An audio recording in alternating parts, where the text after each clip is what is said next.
नमस्कार, प्रस्तुत है प्रदीप श्रीवास्तव, परवाना की लिखित रोचक कहानी। आज प्रस्तुत है सामाजिक रूढ़ियों एवं नैतिक आदर्शों के मध्य संघर्ष करती हुई नई पीढ़ी की एक नई कहानी, पोस्टमैन। पेड़ से उतरने के बाद माधव ने कई बार ऊंची डाल से बंधी रस्सी को पूरी शक्ति के साथ अपनी ओर नीचे खींचा। शायद वो रस्सी की गांठ को पूर्ण रूप से परख लेना चाहता था कि कहीं जिंदगी और मौत की रस्साकशी में उम्मीद से बंधी आखिरी गांठ भी न ऐन वक्त धोखा दे जाए। इसलिए जब 2-3 बार खुद को भी उसने रस्सी से लटकाकर आश्वस्त कर लिया तो निश्चिंत होकर पास में पड़ी झिलंगी चारपाई पर बैठ गया और धीरे धीरे अपनी उखड़ती हुई कमजोर सांसों को सीने में समेटने लगा। माधव आज उम्र के उस पड़ाव पर खड़ा था जहां उसने अपनी असहाय जिंदगी का एक बहुत बड़ा हिस्सा अपनी इकलौती लाडली बेटी तारा के लालन पालन, शिक्षा और सुरक्षा की जिम्मेदारियों को निभाने में खपा चुका था। आज उसकी बूढ़ी आंखों के सामने वो नन्ही सी गुड़िया तारा जीवन के 19वें पायदान पर खड़ी अपने निखरे हुए रूप और यौवन की दिव्य आभा बिखेर रही थी। वो सुबह से ही परियों की तरह सज धज कर पूरे घर आंगन में मतवाली हिरनी की तरह कुलांचे भर रही थी। आज उसका 19वां जन्मोत्सव था, जिसे अपने बापू के कहने पर वो खुशियों को दुगनी चमक देने के लिए सुबह से ही पूरे घर आंगन की साफ सफाई और परिसर के मंदिर की साज सजावट में जी जान से जुटी हुई थी। माधव भी अपनी लाडली बेटी के अदम्य उत्साह में आशाओं के बंधनवार सजाने में लीन था। इसीलिए आज वो अपनी ड्यूटी पर नहीं गया था। उसने अपने ऑफिस से छुट्टी ले रखी थी। कहने को तो वो एक डाकखाने में पोस्टमैन के पद पर सरकारी मुलाजिम था, लेकिन उसकी जरूरत प्रायः शाम को शहर की डाक निकालकर अपनी पुरानी खंजर साइकिल से घर घर पत्र पहुंचाने की ही लगती थी। बाकी शेष दिन तो वो निर्बल बूढ़ा चपरासी की तरह ऑफिस के कर्मचारियों की सेवादारी में लगा रहता था। कभी किसी के लिए दवा मलहम, कभी फल फ्रूट, कभी चाय नाश्ता, तो कभी किसी बाबू के कहने पर उसके घर पर सब्जी राशन आदि पहुंचाने का भी काम करता था। चूंकि उदारता उसके संस्कार की असली पूंजी थी, सो ऑफिस के लोग उसकी सादगी का भरपूर फायदा उठाते रहते थे। उसने 2 दिन पहले ही बड़े साहब के पास अपनी छुट्टी के लिए अर्जी डाल रखी थी, लेकिन उसकी तगड़ी सेवादारी की लोभ में बड़े साहब भी उसे छुट्टी देने से कतरा रहे थे। आज बड़े आरजू मिन्नत के बाद बड़े साहब दिल पसीजा और उसे आज 1 दिन के लिए छुट्टी मिल गई थी। वो बहुत खुश था, किसी भी कीमत पर अपनी लाडली का दिल नहीं दुखाना चाहता था। आज वो भी किन्हीं अमीरों की तरह पूरे उत्साह और मनोयोग से अपनी बेटी के जन्मदिन का उत्सव मनाकर अपनी छोटी सी दुनिया में हलचल पैदा करना चाहता था। इसलिए वो भी मनपसंद साज सजावट के साथ बिटिया के जन्मदिन की छोटी सी पार्टी के आयोजन में तल्लीन था। लेकिन उसकी अंतरात्मा में कौन सी भयानक उथल पुथल मची थी, उसका अनुमान तारा को भी नहीं था। काम करते करते अचानक वो बीच में सुस्ती लेने के लिए आंगन में लगे उसी नीम के पेड़ के नीचे आकर बैठ गया था, जिस पर आज तड़के सुबह ही उसने एक अजीबो गरीब रस्सी बांधकर उसके तने में लपेट रखी थी। तारा ने उस दृश्य को देखा तो था, लेकिन अपने उत्साह में डूबे होने के कारण कुछ विशेष ध्यान नहीं दिया था। माधव आज सुबह से ही इस तरह उत्साहित था कि जैसे आज उसके कलेजे के टुकड़े का जन्मदिन नहीं बल्कि उसका वैवाहिक समारोह हो। तारा ने भी बापू की अनुग्रह पर शाम को अपनी सारी प्रिय सहेलियों और कॉलेज के सहपाठियों को फोन पर आमंत्रित कर लिया था। तारा माधव की अकेली जान थी। माधव ने उसे माँ बनकर पाला था। तारा की माँ ने उसे जन्म देते ही अपने अनमोल मातृत्व से वंचित कर दिया था। पत्नी के असमय मृत्यु से माधव टूट गया था। उसने किंचित स्वप्न में भी कभी प्रकृति के ऐसे निष्ठुर दुर्योग की कल्पना नहीं की थी कि इतनी जल्दी विडंबना की आंधी एक नवजात पुष्प से उसकी डाली छीनकर उसके समूचे दाम्पत्य उपवन को तहस नहस कर जाएगी। उस नन्ही सी जान ने माधव के सीने में एक माँ को तराश लिया था। उसका पितृत्व उस नन्ही सी बच्ची के मोह में मातृत्व का रूप ले बैठा, लेकिन उसके घर में उस अभागन बच्ची को रखने और पालने पोसने की आज्ञा नहीं मिली। विशेष रूप से माधव की माँ और उनकी दकियानूस मिथ्यावादी मानसिकता ने बच्ची को अपनी माँ की मौत का असली जिम्मेदार ठहरा डाला था। उस पर दूसरी विपदा ये कि पिताजी ने भी जन्म की मनहूसियत का हवाला देकर उसके लालन पालन को लेकर उसे 2 टूक सुना डाला था। माधव पढ़ा लिखा और सुसंस्कारी युवक था, सो उसने इस नई पीढ़ी के स्वाभिमानी पिता को अपने पुराने पीढ़ी के पुरातन पंथी पिता के सामने झुकने न दिया। लेकिन जब रोज रोज संबंधों के तनाव और नैतिक संघर्षों के बीच उसके अपने संकल्प टूटते और दरकते से महसूस होने लगे, तो एक दिन वो दृढ़ निश्चय कर अपनी लाडो के लिए अपना सर्वस्व त्याग दिया और माँ बाप का घर छोड़कर एक नए छांव की चाह में जीवन के सघन दुर्गम पथों पर निकल पड़ा। कुछ दिन पूर्व उसने अपने एक नेक उदार बचपन के सहपाठी राधारमन को अपने इस अनचाही विपत्ति के बारे में पत्र लिखकर उससे सहयोग की दुहाई मांगी थी, क्योंकि अब वो किसी भी कीमत पर अपने इस आत्म रत्न को पराई मिट्टी में दफनाना नहीं चाहता था। यहाँ तक कि उसने बिटिया के ननिहाल यानी अपने ससुराल के वैकल्पिक प्रस्तावों को भी ठुकरा दिया था। वो पराई संतानों के अपवादित जीवन और अस्थिर भविष्य के विध्वंसात्मक परिणाम से भली भांति परिचित था। खास तौर से एक अनाथ लड़की के अस्तित्व को निष्ठुर समाज का उपेक्षित रवैया किस तरह फलने फूलने से पहले ही नोच डालता है। सदियों पुरानी इस प्रवंचना से भी माधव बहुत डरा हुआ था। वो नन्ही सी जान को अपने सीने से लगाए हुए राधारमन की आग्रह पर उसके शहर की ओर चल पड़ा और कई दिनों तक भूख प्यास की असहनीय त्रासदी झेलते हुए अंत में माधव अपने परम हितैषी और नेक मानस मित्र राधारमन के घर पहुंच गया। ये देव संयोग था या उस नन्ही सी बच्ची के प्रारब्ध की प्रबल प्रेरणा कि प्रकृति स्वयं मातृत्व निभाने के लिए इस विपत्ति काल में राधा रमन के रूप में अचानक आकर माधव के साथ खड़ी हो गई थी। मित्र के अथक सहयोग, उसके गृह परिसर में बने छोटे से एक कमरे में उन दोनों बाप बेटी को अनुकूलित छत्र छाया मिल गई थी। साथ ही रोजी रोटी के लिए राधा रमन के पुण्य प्रयास से उसे एक सरकारी डाकखाने में छोटे से वेतनमान पर डाकिये की नौकरी भी मिल गई थी। अब माधव के यायावर जीवन को एक सुलक्ष्य दिशा तथा उसकी नन्ही सी बेटी तारा के निरीह अस्तित्व को एक नई प्राण ऊर्जा प्राप्त हो गई थी। कहने को तो माधव की नौकरी सरकारी थी, लेकिन छोटे से वेतन और दैनिक मूलभूत खर्चों के संघर्ष ने उसे असमय कमजोर और बूढ़ा बनाना शुरू कर दिया था। क्योंकि तेजी से वक्त के बदलते तेवर के साथ तारा भी दिन दूनी रात चौगुनी बड़ी हो रही थी। साथ ही साथ उसकी व्यक्तिगत जरूरतें और ख्वाहिशें भी अपना कद बढ़ाती जा रही थीं। माधव भी दिन रात कड़ी मेहनत करके अपनी बेटी की बढ़ती हुई उम्र की बढ़ती हुई चाहतों को पूरा करने के लिए अपने यौवन को असमय बुढ़ापे की भाड़ में झोंके जा रहा था। वो अपनी लाडली को अच्छी से अच्छी और ऊंची शिक्षा देकर सभ्य और कुलीन समाज के माथे पर बिठाना चाहता था। वो नहीं चाहता था कि उसकी लाडो के नव प्रस्फुटित जीवन सरोज के सरल दल पर किसी धूप की कोई तप्त छाया पड़े। इसलिए वो निरंतर तारा रूपी पौध को अपने खून और पसीने से सींचता रहा तथा तारा भी धीरे धीरे पुष्पित पल्लवित होकर एक नूतन सघन वृक्ष के रूप में 19वें बसंत की यौवन ऊर्जा समेटकर खड़ी हो गई।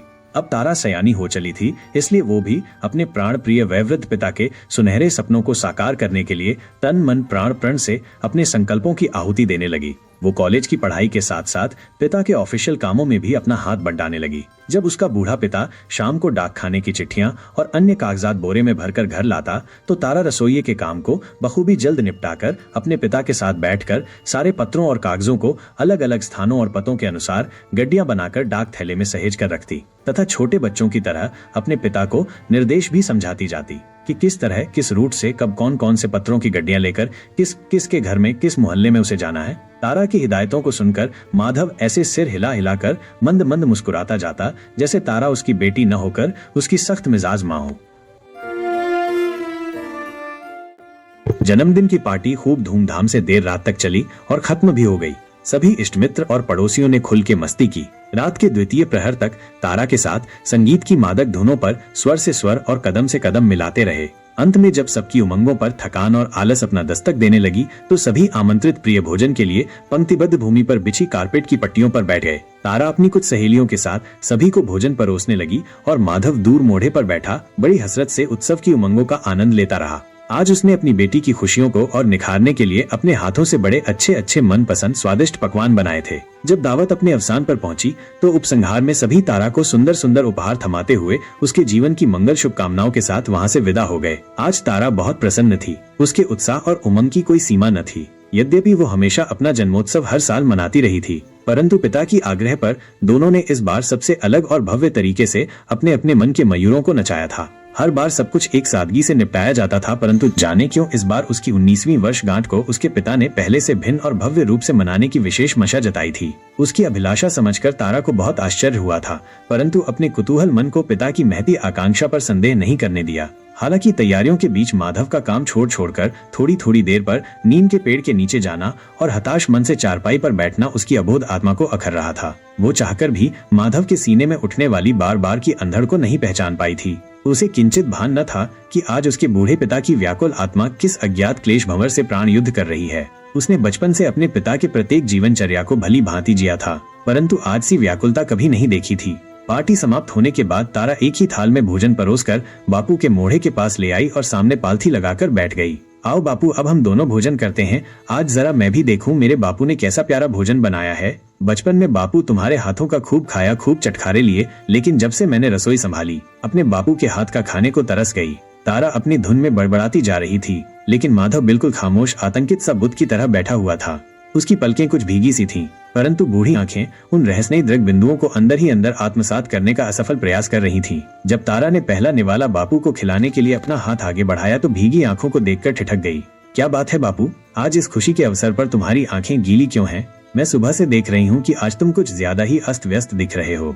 क्या चल रहा है तुम्हारे अंदर? मुझे बताओ ना बापू। जीवन भर आंसुओं के सैलाब से खेलने वाले जीवट की अंतरात्मा आज इतनी व्यथित क्यों है? माधव ने कुछ कहने की कोशिश तो की, मगर भावुकता की जंजीरों में जकड़ी निर्बल जिह्वा उसके सूखे हुए होठों को शब्द न पहना सकी। वो बस धीरे से अपनी कंपती टांगों पर उठा और लड़खड़ाते कदमों से अंदर अपने कमरे में चला गया। तारा विस्मय और विषाद से मूर्तिवत ज्यों की त्यों विवेक शून्य बैठी रही। उसकी अबोध आत्मा पर पिता की द्रवित मौन बर्छियां चोट बरसा रही थीं। थोड़ी देर बाद माधव अपने हाथों में एक लिफाफा लेकर वापस लौटा और तारा के पास बैठकर उसके सिर पर हाथ फिराने लगा। बेटिया, मैं आज तक तेरे किसी भी जन्म दिवस पर कभी कोई मूल्यवान उपहार नहीं दे पाया था, इसीलिए तेरे 19वें वर्ष के विशेष जन्मोत्सव पर आज कुछ अलग, कुछ हट के एक कीमती चीज तुझे देना चाहता हूँ। ये एक ऐसा उपहार है जो तेरे जन्म से 18 वर्ष तक की मेरी सारी बकायेदारी को चुका देगा। तारा ने विस्मय हाथों से वो अद्भुत लिफाफा ले लिया और उलटने पलटने लगी। बिल्कुल सादा और पुराना सा लग रहा था। इसमें ऐसा क्या है बापू, जो आज एक बाप अपनी बेटी के प्यार और स्नेह के अटूट रिश्ते को कर्ज के तराजू में तौल रहा है? ऐसी कौन सी नेमत है जो सृष्टि के आत्मबंधन को चुनौती दे रही है?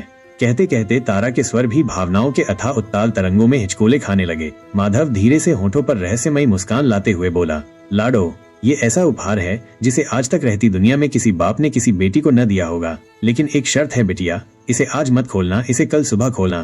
कहकर माधव आंगन में उसी नीम के पेड़ के नीचे बिछी चारपाई की ओर बढ़ गया। आज उसके हाव भाव में एक अजीब सी कैफियत थी, एक अजीब सा हलचल था। ऐसा प्रतीत हो रहा था जैसे कोई पिता अपनी बेटी को दुल्हन के रूप में डोली पर बिठाते समय अपनी व्याकुल आत्मा में विशद विछोह की प्राण पीड़ा झेल रहा हो। काफी देर तक तारा बेसुध वहीं खड़ी अपने अंतर संघर्ष की मार्मिक वेदना झेलती रही। फिर धीरे धीरे बोझिल कदमों से वो भी सोने के लिए अपने कमरे में चली गई और दरवाजे को अंदर से बंद कर लिया। लिफाफे को अपनी तकिया के नीचे दबाकर वो लेट तो गई, लेकिन नींद तो अब जैसे उससे कोसों दूर जा चुकी थी। पता नहीं क्यों आज उसे अपने बापू को छोड़ने या उससे अलग होने का दिल नहीं कर रहा था। आज उसकी अंतरात्मा किसी अदृश्य झंझावात के प्रबल थपेड़ों में हिचकोले खाने पर विवश थी। उसे किंचित भी भान न था कि आने वाले कल के नव विहान का दिनकर उसके निरीह जीवन के लिए उजालों की जगह पोटली में गहन अंधकार समेटे बैठा है।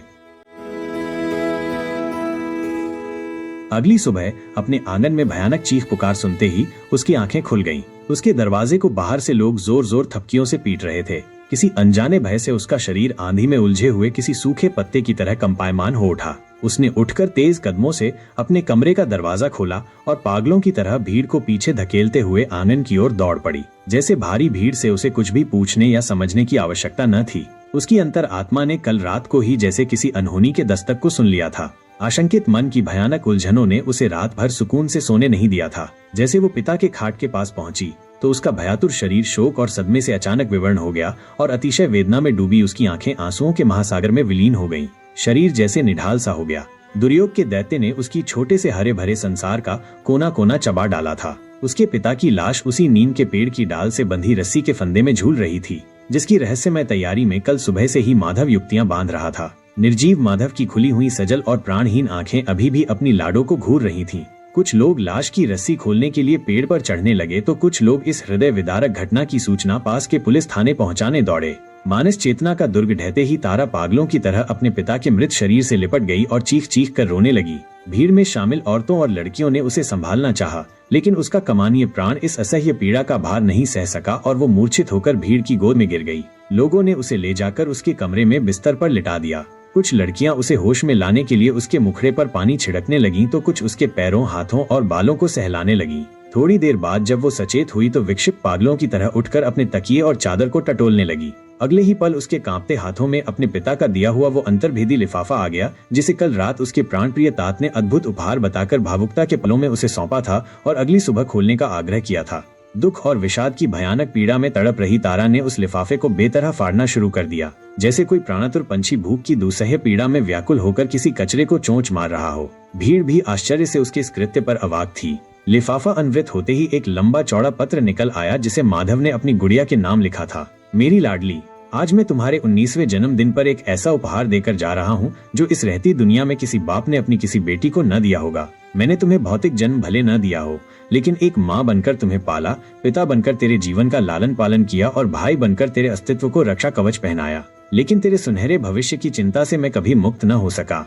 मैं रात दिन तेरे बचपन से तेरी अबोध आत्मा की मिट्टी में शौर्य, साहस और स्वाभिमान का दुर्भेद्य किला गढ़ता रहा, ताकि मेरे बाद कभी दुनिया में तू खुद को कमजोर और अकेली न महसूस कर सके। अब तू सज्ञान हो गई है और अपना भला बुरा अच्छी तरह समझने लगी है। तुझ में निष्ठुर समाज की यातनाओं और संकीर्ण संसार की महामारी से लड़ने की अदम्य शक्ति पैदा हो गई है। बस मेरा यही एक आखिरी इच्छा थी कि मेरी लाडली बिटिया की शिक्षा दीक्षा समाप्त होते ही उसे कोई अच्छी सी योग्य सरकारी नौकरी मिल जाए, ताकि उसके नवोदित जीवन निधि को एक सुदृढ़ आधार और भविष्य की दुर्धर भूमि को उज्जवल मिट्टी की ऊर्जा प्राप्त हो सके।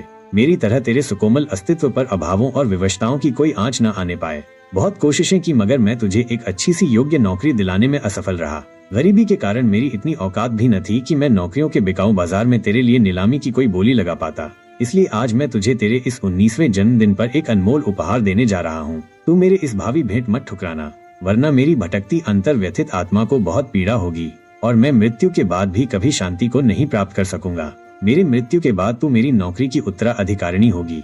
मैंने अपनी संदूकची में तेरे आश्रित सेवायोजन से जुड़े बहुत सारे गुप्त कागजात पहले से तैयार करवा के रख दिए हैं। बस तू उन्हें जल्द से जल्द मेरे विभाग में ले जाकर बड़े साहब के सुपुर्द कर देना। बड़े साहब बहुत ही नेक और उदार हृदय के अधिकारी हैं, मेरी बहुत परवाह करते थे। वो तुरंत तुझे मेरी जगह एम्प्लॉय फैमिली रिक्रूटमेंट में अपॉइंट करा देंगे। बाकी तू मेरा कहा सुना माफ करना मेरी बच्ची, मेरी याद में जीवन न बर्बाद करना। मैं अपने उम्र की बड़ी पारी खेल चुका, अब इस जर्जर आयु को किसी आधान की आवश्यकता नहीं। मेरी काया भले ही भौतिक रूप से तुझसे बिछड़ गई हो, लेकिन मेरी आत्मा सदैव तेरे शरीर में जिएगी। तू खुद को कभी अकेला और असहाय मत समझना। मेरी स्मृति चेतना सदैव तेरे जीवन पथ पर पग पग प्रेरणा पथिक के रूप में सहयात्रा करता रहेगा। मेरा एक और सुनहरा सपना था जो तुझ पे अपना ऋण छोड़े जा रहा हूँ, इसे अवश्य पूरा करना। यही मेरे प्रति तेरी सच्ची श्रद्धांजलि होगी। मैं तुझे एक दिन सुंदर दुल्हन के रूप में सजाकर अपने हाथों से डोली पर बिठाना चाहता था, ताकि तेरे मांग में दिव्य सिंदूर का सौभाग्य देखकर गर्व से एक पिता का सुख भोग सकूं। लेकिन दुर्योग ने ये सुख छीन लिया। फिर भी मुझे इसका तनिक भी विषाद नहीं। तू अब समझदार और मेधावी हो चुकी है। किसी अच्छे और नेक मानस को परख कर अपना सुयश हाथ उसे दे देना। अपनी आकांक्षाओं और सपनों का स्वर्ण महल उसके साथ बना लेना। जिस दिन तू अपने हाथों की सुषमा में मेहंदी रचाएगी, अपने सौभाग्य शरीर को दुल्हन के झिलमिलाते लाल जोड़ों में सहेजेगी। लाडो, मैं तेरे सिर पर हाथ रखकर आशीर्वाद देने और कन्यादान करने अवश्य आऊंगा। भले ही दुनिया की आंखें मुझे न देख सकेंगी, लेकिन एक लाडली बेटी की अनुरक्त आंखें करोड़ों की भीड़ में भी अपने पिता को ढूंढ लेगी। तेरा अभागा पिता। पत्र समाप्त होते ही तारा का शरीर जैसे निशक्त हो गया। वो प्रस्तर प्रतिमा की भांति बैठी शून्य में निहारती रही। भीड़ ने उसके हाथों से पत्र ले लिया और अपने अपने तरीके से लोग इस बाप बेटी के त्याग और बलिदान की व्याख्या करने लगे। कहानी सुनने के लिए आपका आभार। अगर आपको कहानियाँ पसंद आ रही हों, तो कृपया अपनी कीमती सुझावों से हमारा मार्गदर्शन अवश्य करें तथा हमारे चैनल को सब्सक्राइब करते हुए नोटिफिकेशन के लिए बेल आइकॉन अवश्य दबाएं। धन्यवाद।